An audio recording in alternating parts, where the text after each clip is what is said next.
Iniciando a aula de hoje, nós vamos começar com o assunto de eletrólise em meio aquoso.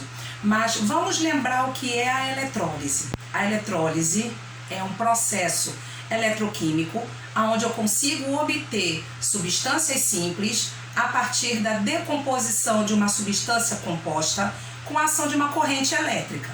Nós vimos antes a eletrólise ígnea. Então, o que foi a eletrólise ígnea? É a substância composta que eu fundo ela até ela chegar no seu estado líquido. Aí, quando ela chega no seu estado líquido, os seus íons estão livres e ocorre a migração dos seus íons para os eletrodos de uma cuba. Então, o que vai acontecer? O cátion vai em direção ao cátodo e o ânion vai em direção ao ânodo. Então, o ânion no ânodo, ele vai sofrer a oxidação, ele vai liberar os elétrons dele. E o cátion no cátodo vai sofrer a redução, ele vai receber os elétrons. Então, sempre em uma eletrólise, uma substância composta irá formar substâncias simples. Mas, e na eletrólise em meio aquoso? O que vai acontecer? Então, é justamente também a decomposição de uma substância composta em substâncias simples, mas essa substância agora não vai ser mais fundida, e sim colocada em meio aquoso. Então, no meio aquoso, esses íons vão se dissociar. Vamos lembrar o que é dissociação de íons? É a separação de íons. Então, essa separação só existe se a minha substância é uma substância iônica, certo? Ou então se ela é molecular, mas que sofre uma ionização. O que é ionização? Formação de íons em meio aquoso. Então, a eletrólise em meio aquoso, ela irá originar substâncias simples também no eletrodo. Mas acontece que agora vai haver a competição de cátions e competição de ânions. E o que é isso? É o que nós vamos ver a seguir. Na eletrólise em meio aquoso, nós vamos ver a presença de 2 cátions e 2 ânions. A pergunta é, qual cátion vai migrar para o eletrodo e qual ânion vai migrar no eletrodo? E aquele que não migrar, o que vai acontecer com ele? Então, vamos ver tudo isso agora. Então, a partir de agora, nesse primeiro exemplo, eu vou dizer que a substância que eu vou provocar a eletrólise nela é a substância Ca. O que é a substância Ca? Cátion e ânion. Então, olha, eu vou escrever assim. Ca. A gente sabe que essa substância irá fazer o quê? Separar o cátion do ânion dela. Então, fica assim. O cátion mais o ânion. O cátion sempre com carga positiva e o ânion sempre com carga negativa. Pronto. Isso aqui acontecia na eletrólise ígnea. Eu só tinha um cátion que ia para o cátodo e um ânion que ia para o ânodo. Mas agora, na eletrólise em meio aquoso, existem os íons da água. E quem são os íons da água? Então, a água, H2O. Na hora em que se separam, o que acontece? Fica o hidrogênio mais a hidroxila. É o H mais o OH. Então, a água é formada por um hidrogênio ácido e por uma hidroxila, certo? Então, o que vai acontecer? Se eu tenho a minha eletrólise em meio aquoso, quem vai migrar para o cátodo? É o C ou é o H? E quem vai migrar para o ânodo? Vai ser o A-, ou seja, o ânion da minha substância ou o ânion da minha água, que é a hidroxila? Vamos ver como é que a gente vai descobrir quem vai migrar. Vamos analisar o esquema que eu fiz para vocês agora. Então aqui, olha, existe facilidade em descarga elétrica. O que é essa facilidade em descarga elétrica? É a facilidade dos íons migrarem para o eletrodo para eles sofrerem a oxidação ou a redução. Então vamos ver aqui. Então, ó, a facilidade ela vai aumentar nesse sentido aqui. Significa o quê? Se eu tiver um metal alcalino, né, família 1A, metal alcalino terroso, ou o alumínio em concorrência com o hidrogênio da água, quem vai migrar vai ser o hidrogênio, porque a facilidade do hidrogênio em receber esse elétron será maior do que a de um metal alcalino, alcalino terroso ou alumínio. Aí vem a pergunta, e por que o hidrogênio apresenta uma maior facilidade em relação a esses metais aqui? É simples, metais alcalinos, alcalino-terrosos, são os elementos químicos de maior eletropositividade na tabela periódica. E o que é eletropositividade? Vai ser a tendência em doar elétrons.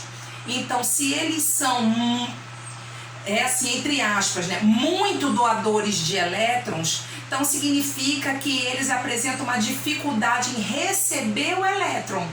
Então, entre eles e o hidrogênio ainda aceita mais receber o elétron do que o metal alcalino. Por isso que quando eu faço uma eletrólise em meio aquoso e o meu cátion é um metal alcalino, então eu não obtenho ele no eletrodo no final, eu vou obter o gás hidrogênio. Aí vem a pergunta, e o que é então mais fácil para ser feito? É uma eletrólise ígnea ou é em meio aquoso? A eletrólise em meio aquoso, nós vamos gastar muito menos energia, tá certo? Então é um processo mais fácil para ser feito. Então quanto menos energia se gasta em um processo, maior é a facilidade dele. Mas acontece que na eletrólise em meio aquoso eu não obtenho metal alcalino, nem o alcalino terroso, nem o alumínio. Então eu só consigo obtê-los pela eletrólise ígnea, porque ali não vai haver uma concorrência de cátions, não vai haver o hidrogênio para migrar, para manter eles na forma de cátion, só vai haver eles. Então eles vão forçosamente para o eletrodo para receber o elétron. E isso já não acontece na eletrólise em meio aquoso. Se eu tenho eles e eu tenho o hidrogênio, quem vai migrar para receber esse elétron? Vai ser o hidrogênio, e eles vão continuar na solução. Eles não vão de jeito nenhum para a forma de substância simples, tá bom? Então, o único meio de se obter metais alcalinos, alcalino-terrosos e alumínio é por eletrólise ígnea, nunca pela eletrólise em meio aquoso.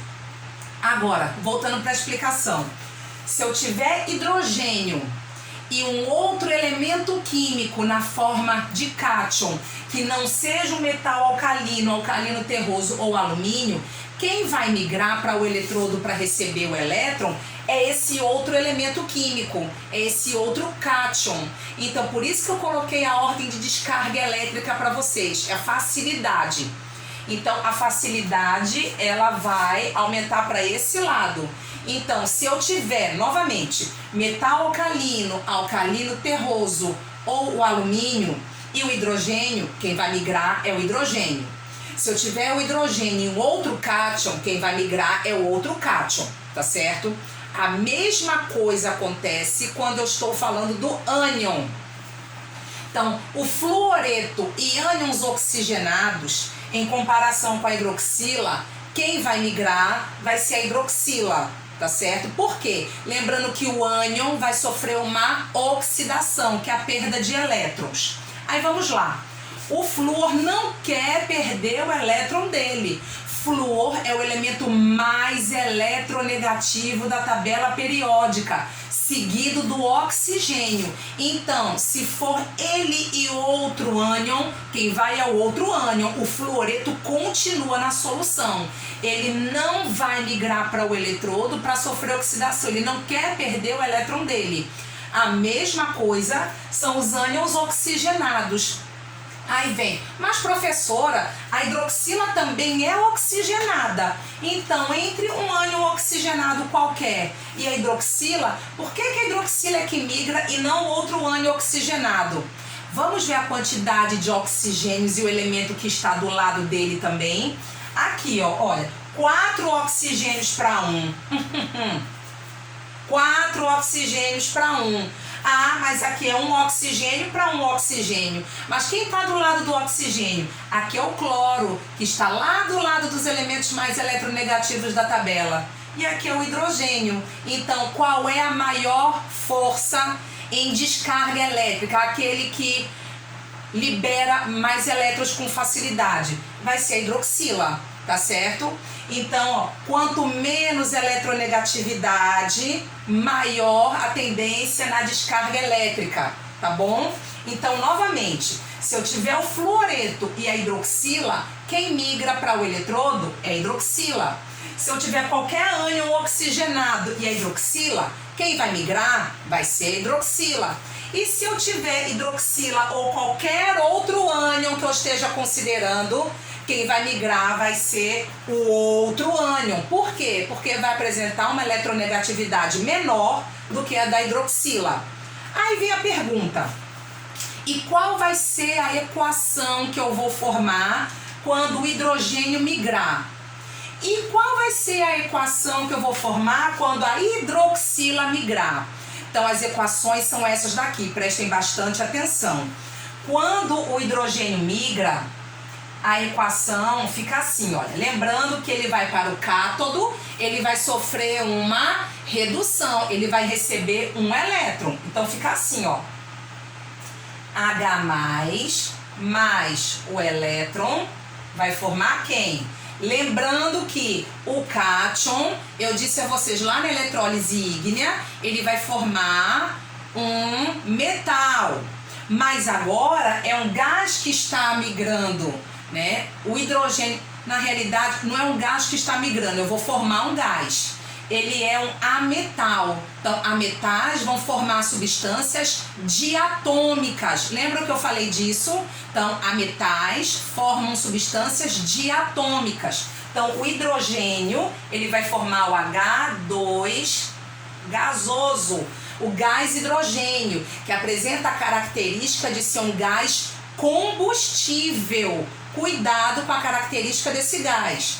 Então, olha, ele migrou. Por balanceamento, um não pode formar dois. Então, vou colocar aqui o 2.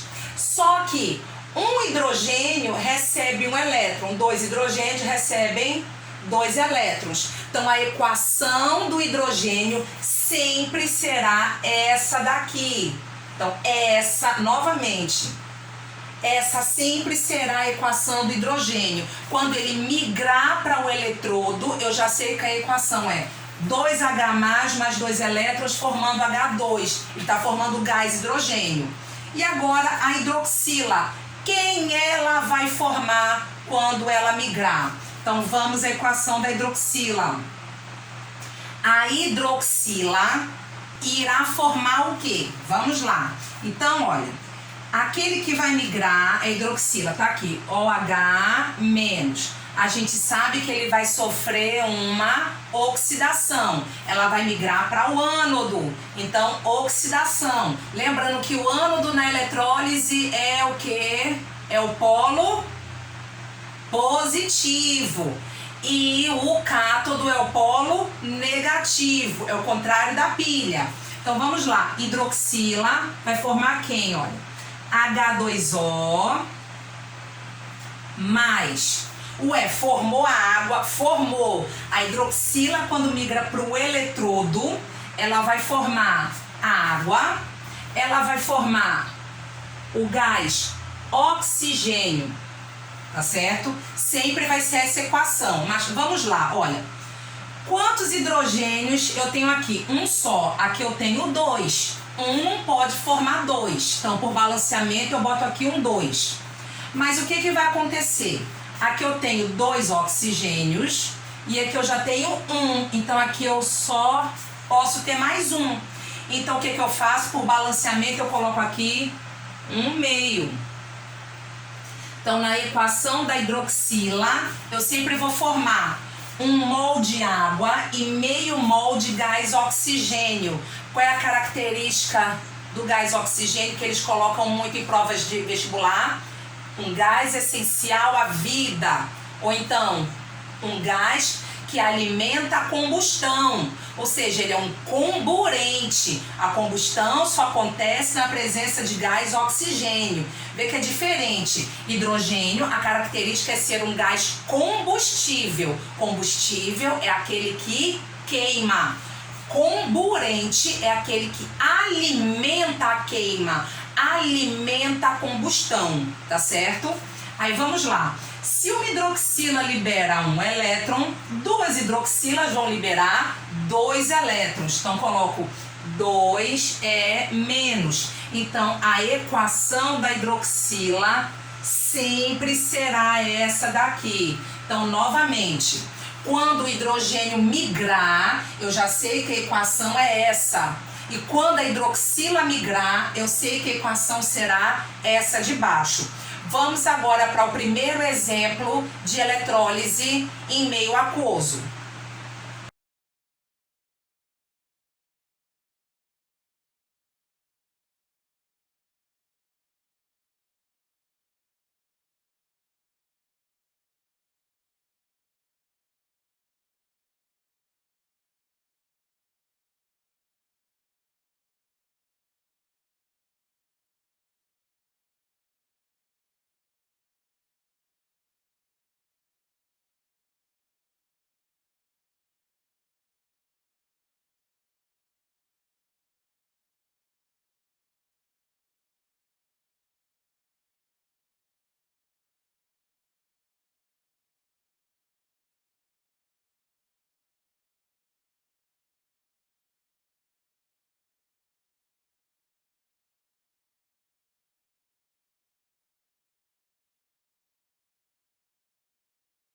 Nós vamos para o primeiro exemplo, que é a eletrólise aquosa do cloreto de sódio.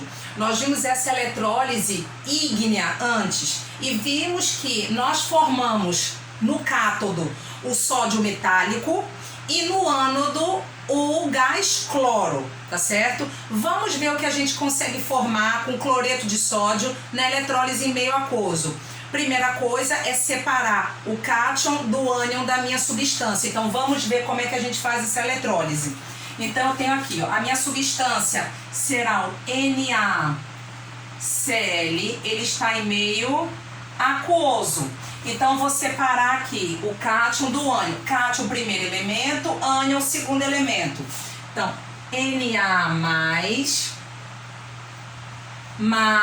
Cl menos, lembrando que está em meio aquoso, porque eu sei que é mais e menos. Vamos lá para a regra de Knox, sódio, família 1A da tabela periódica, então o Knox dele é mais 1, se ele está ligado a um cloro só, ele é mais 1, o cloro será menos 1.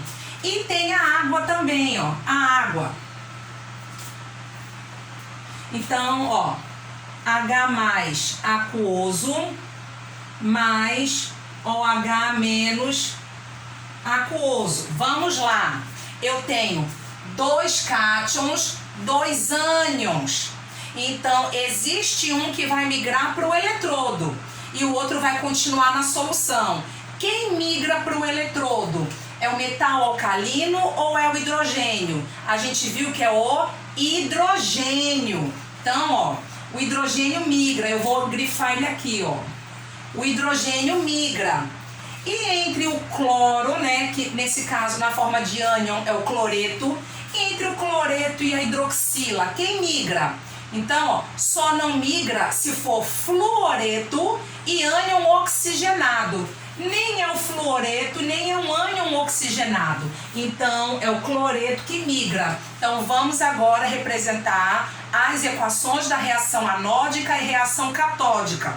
Vamos para a reação anódica.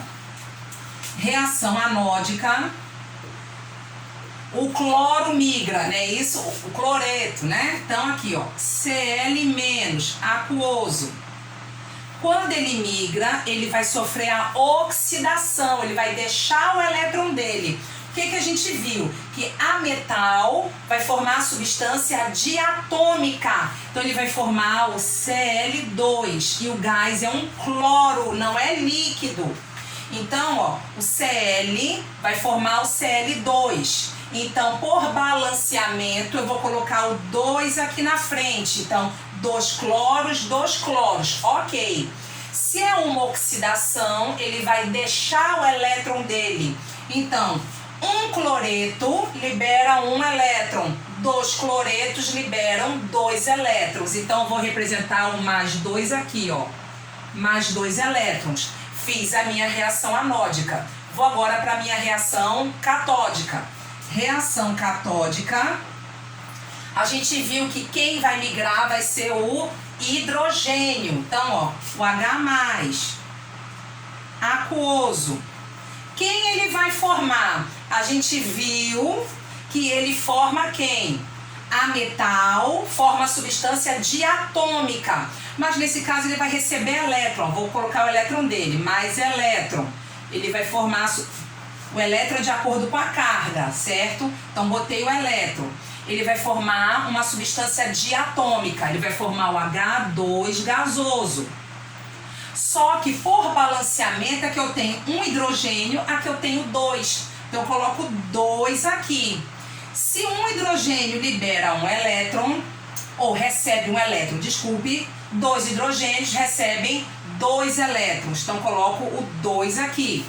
Vou agora achar a minha equação global. Prestem bastante atenção agora. Primeira coisa que eu vejo é se a quantidade de elétrons cedidos é igual à quantidade de elétrons recebidos. Vamos dar uma olhada. Eu cedi 2 elétrons, eu recebi 2 elétrons. Tá ok. Segundo passo, olhar o cátion e olhar o ânion. Deixa eu pegar aqui o piloto. O meu cátion tem 2H. E aqui em cima eu só tenho H. O que eu vou fazer? Eu tenho que igualar. Então eu vou multiplicar essa equação inteira por quanto? Por 2. Quando eu multiplico por 2, aqui fica 2, 2 e 2, certo? Igualei o cátion. Vou ver o ânion agora. 2Cl. Cl. O que eu tenho que fazer? Multiplicar a equação do cloreto de sódio por 2. Então, vezes 2.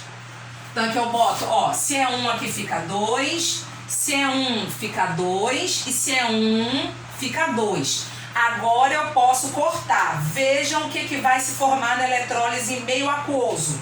Então, aqui eu vou formar, ó, 2 elétrons com 2 elétrons. Por isso que eu tenho que igualar. 2 hidrogênios com 2 hidrogênios. 2 cloretos com 2 cloretos. O que sobrou aqui no primeiro membro? Sobrou. Vamos agora para a equação global. 2 NaCl aquoso mais 2H2O. Formando quem? Primeiro eu vou para os meus eletrodos, tá certo? Então eu vou formar quem, ó? O gás cloro mais, lembrando que ele é formado aonde? No ânodo. No cátodo eu vou formar o hidrogênio, gás hidrogênio, H2, olha só. Então, olha, rapidamente, no ânodo eu formei um gás de coloração esverdeada. No cátodo eu formei um gás combustível. Só que sobraram aqui, olha, 2 cátions e 2 ânions. Sobrou isso aqui, ó. Vou representar do lado, ó. Sobrou Na+, Na+. Não foi isso que sobrou? E OH- com OH-. O que é o Na com OH-? É o hidróxido de sódio, que a gente chama vulgarmente de soda cáustica. Então, vulgarmente não. O nome dele do dia a dia é soda cáustica, mas o nome mesmo é hidróxido de sódio. Então, eu formei o NaOH. Quantas vezes eu formei ele? 2. Então, eu formo 2 NaOH aquoso.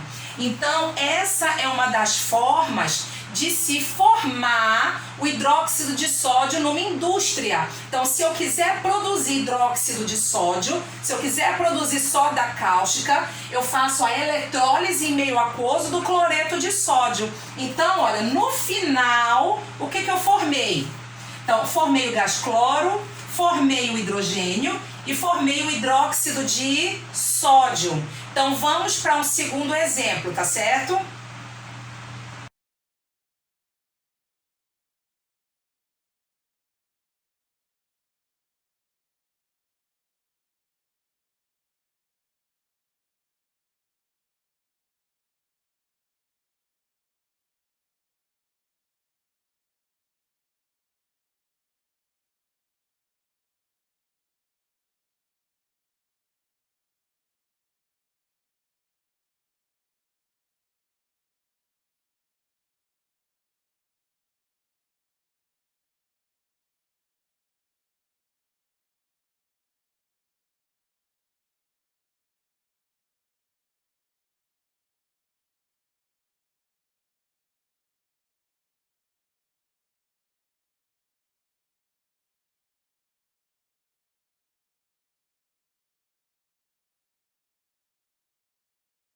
Nesse próximo exemplo, nós vamos para a eletrólise aquosa do sulfato de cobre 2, tá certo? Que é o CuSO4. Então, primeira coisa é fazer o que nós vimos? Separar o cátion do ânion e colocar a equação da água. Então, vamos lá. Então, minha substância é o CuSO4. Então, deixa eu botar aqui, CuSO4. Ele está em meio aquoso. Eu vou separar. Fica o quê? O cátion, que é o cobre, Cu2+, mais o S. Deixa eu botar aqui aquoso antes. Aquoso, que é para ficar bem direitinho. SO4, 2-, que é o sulfato. E vou colocar a água. A água, H2O. Então, coloco H+ aquoso mais a hidroxila em meio aquoso. É sempre assim que vocês vão começar. Então, vou escrever as equações. Mas para eu escrever as equações, eu preciso saber quem vai migrar. Qual é o cátion que vai migrar e qual é o ânion que vai migrar. Então, vamos ver. Entre o cobre e o hidrogênio. Então, olha, o cobre não é da família 1A, o cobre não é da família 2A. Como é que eu sei? Lembrando daquelas frasezinhas. Lili na cama com Robinson Crusoe francês. Família 1A. Família 2A. Bela, magricela, casou com o senhor barão ratão. Não é 2A. E nem é o alumínio. Então, ele se classifica naquele esquema que eu coloquei para vocês como outros cátions. Então, entre o hidrogênio e o cobre, quem vai migrar vai ser o cobre. Então, o cobre migra. E entre o sulfato e a hidroxila. Então, nós vimos naquele esquema que nem o fluoreto, nem ânions oxigenados migram. Tá certo? Então, entre eles e a hidroxila, quem vai migrar vai ser a hidroxila. Então, a hidroxila agora que vai migrar. No primeiro exemplo, quem migrou foi o hidrogênio. Nesse segundo agora, quem vai migrar vai ser a hidroxila. Vamos ver o que a gente vai formar. Então, vou começar com a reação anódica. Ô, professora, mas a senhora só começa com a reação anódica. E se eu quiser começar com a catódica? Pode começar, não tem problema nenhum não. Isso não vai afetar no final, né, na reação global não. É a mesma coisa, tá bom? Então, vamos lá. Então, na anódica, a gente viu que quem vai migrar vai ser a hidroxila. Qual é a equação da hidroxila que eu coloquei para vocês? 2OH-, lembra? Então, vamos lá, ó. 2OH, esse não é 20H, pelo amor de Deus, tá bom? Então, eu vou até afastar esse 2 daqui, ó. 2OH- aquoso. Lembrando que ele vai sofrer uma oxidação, ele vai perder o elétron. Então, ele vai formar quem, ó? H2O Nem vou escrever aquoso, porque água em meio aquoso é meio complicado, né? Então, H2O mais meio mol de O2 gasoso mais os 2 elétrons. Lembrando que a hidroxila forma água e forma gás oxigênio. Por balanceamento é que eu coloquei o meio, eu já expliquei isso anteriormente. E libero os 2 elétrons. Vamos para a reação catódica. Na catódica, a gente viu que quem migra é o cobre, o hidrogênio permanece na solução. Então, o cobre é metal, então ele não vai formar uma substância diatômica, só forma diatômica se for um ametal. Então, o cobre, o que vai acontecer com ele? 2 mais, está em meio aquoso. Ele vai receber quantos elétrons? Ele precisa de quantos para formar substância simples? 2 elétrons, mais 2 elétrons, e vai formar o cobre sólido, tá certo? Vamos agora para a equação global. Na global, primeira coisa que eu vou ver é a quantidade de elétrons cedidos e recebidos. Então, cedidos foram quantos? 2. Recebidos foram quantos? 2. Tá ok. Pronto. Vou olhar o cátion, depois o ânion. O meu cátion tem 1 e aqui 1. Tá ok. E o meu ânion, aqui eu tenho 2 e aqui eu tenho 1. Então, eu vou multiplicar a equação da água todinha por 2. Então, multiplico por 2. Então, se tem 1, aqui vai ficar 2. Se tem 1, vai ficar 2. Se tem 1, vai ficar 2. Vou agora fazer os cancelamentos. Então, 2 elétrons com 2 elétrons. O cobre, que eu tenho 1. O cobre aqui, que eu tenho 1. E 2 hidroxilas com 2 hidroxilas. Aqui, olha, tem uma observação. Eu tenho 2 mols de água. E aqui eu tenho 1 mol de água. Então, eu vou cancelar esse 1, 1 mol com esse 2 aqui, ok? Então, aqui vai ficar 1 e aqui não sobra água nenhuma. Na realidade, o cancelamento é uma subtração. Então, eu tenho 2 menos 1, aqui fica 0 e aqui fica 1. Então, o que vai sobrar aqui? Cu, SO4, aquoso, mais 1 mol de água. Vai formar quem? Então vamos lá. Primeiro eu vou começar com as substâncias que estão nos eletrodos. Cobre sólido, cobre sólido, mais meio mol de gás oxigênio, mais. Agora vamos ver o que sobrou lá em cima, que é o que vai estar na solução. Sobrou, H+, quantas vezes? 2. Então fica assim, olha, deixa eu representar aqui no cantinho, H+ 2 vezes, certo? E sobrou um sulfato só, SO4 menos 2.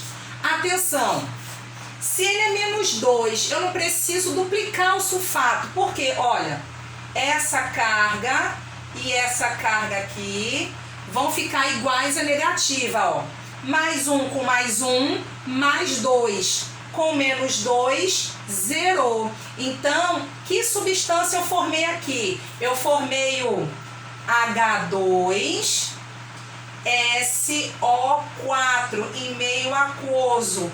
Que substância é essa? É o ácido sulfúrico. Então, quando eu faço a eletrólise em meio aquoso do sulfato de cobre, no final, quais são as substâncias que eu vou obter? Então, vamos lá. Nos eletrodos, eu vou obter o cobre metálico, o gás oxigênio, e na cuba eletrolítica eu vou formar o ácido sulfúrico. Aí vem a pergunta: como é que eu consigo comprovar que na minha cuba eletrolítica existe um ácido? Eu pingo um indicador ácido-base, tá certo? Por exemplo, no primeiro exemplo que a gente viu, foi a eletrólise do cloreto de sódio. eu formei a soda cáustica na cuba eletrolítica, ou seja, o hidróxido de sódio. Se eu usasse a fenolftaleína para comprovar, então o meu meio ficaria rosa, tá certo? Novamente, para eu comprovar que uma substância que se encontra na cuba eletrolítica é ácida ou básica, eu uso o indicador ácido-base. Geralmente a gente usa a fenolftaleína, tá certo? Então a fenolftaleína, se o meio é básico, eu pingo. Então naquele primeiro exemplo, se eu pingasse, o meio iria ficar rosa. Nesse caso aqui, como é um ácido, eu vou pingar, ele permanece incolor. Ah, mas eu queria provar... Ah, e se só tem água? A fenolftaleína fica incolor em meio ácido. Eu poderia usar um outro indicador. Um outro muito utilizado também é o azul de bromotimol. Então, o que é o azul de bromotimol? Ele em meio ácido, olha só, o nome dele, azul. Ele normalmente é azul, mas quando eu pingo ele no ácido, ele fica amarelo. No meio neutro, ele fica verde. E no básico é que ele fica azul. Então, se eu quisesse comprovar que realmente é um ácido, que a fenolftaleína fica incolor, eu colocaria o azul de bromotimol. Então, a solução ficaria amarela, tá certo? Agora vocês vão resolver os exercícios da ficha de vocês sobre eletrólise em meio aquoso.